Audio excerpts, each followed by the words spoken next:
तमिलनाडु के तटीय इलाकों में बारिश और तेज हवाओं ने बढ़ाई मुश्किलें। शनिवार को ही रामनाथपुरम, नागपट्टिनम और आसपास के कई क्षेत्रों में तेज बारिश के साथ तूफान का असर दिखने लगा। कई जगह पेड़ उखड़ गए, बिजली सप्लाई बाधित हुई और निचले इलाकों में पानी भर गया। प्रशासन ने समुद्र किनारे बसे गांवों में अलर्ट जारी कर दिया है और लोगों को सुरक्षित जगहों पर पहुंचाया जा रहा है। भारत ने न सिर्फ अपने तटीय राज्यों में पूरी तैयारी कर रखी है, बल्कि श्रीलंका में भी मदद पहुंचाई है।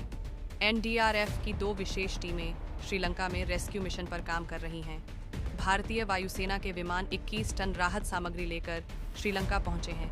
भारतीय हाई कमीशन ने कोलंबो एयरपोर्ट पर स्ट्रैंडेड भारतीयों के लिए इमरजेंसी हेल्प डेस्क भी तैयार किया। भारत में रविवार को श्रीलंका में भारी तबाही मचाने के बाद चक्रवात दितवाह का असर दिखेगा।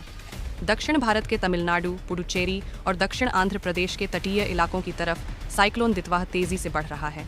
भारतीय मौसम विभाग (IMD) ने साफ चेतावनी दी है कि तूफान रविवार को भारत के तटों के बेहद करीब से गुजरने वाला है। इसके असर से उड़ानें रद्द हो रही हैं, ट्रेनें रोकी जा रही हैं और राज्यों में एडमिनिस्ट्रेशन को हाई अलर्ट पर रहना पड़ रहा है। चक्रवात दितवाह श्रीलंका में ऐसी तबाही लेकर आया कि 150 से ज्यादा लोगों की जान चली गई और करीब 20,000 घर पूरी तरह तबाह हो गए। 1 लाख से ज्यादा लोग सरकारी शेल्टर में रहने को मजबूर हुए।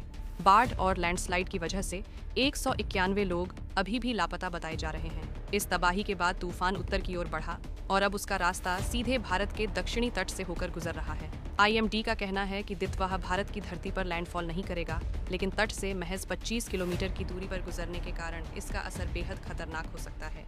मौसम विभाग प्रमुख एम मोहापात्रा के मुताबिक दितवाह के दौरान हवाएं 70 से 80 किलोमीटर प्रति घंटा की रफ्तार से चल सकती हैं। समुद्र में ऊंची लहरें उठेंगी और तटीय इलाकों में जल भराव का खतरा बढ़ेगा।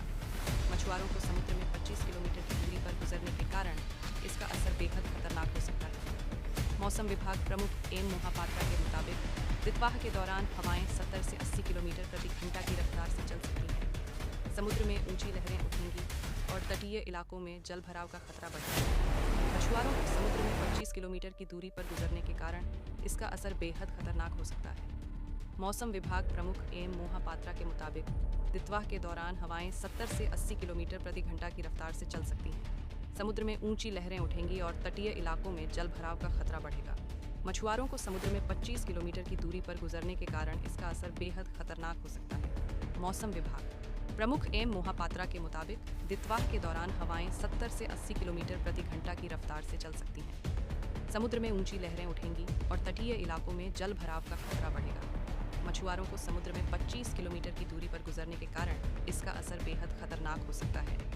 मौसम विभाग प्रमुख एम मोहापात्रा के मुताबिक दितवाह के दौरान हवाएं 70 से 80 किलोमीटर प्रति घंटा की रफ्तार से चल सकती हैं। समुद्र में ऊंची लहरें उठेंगी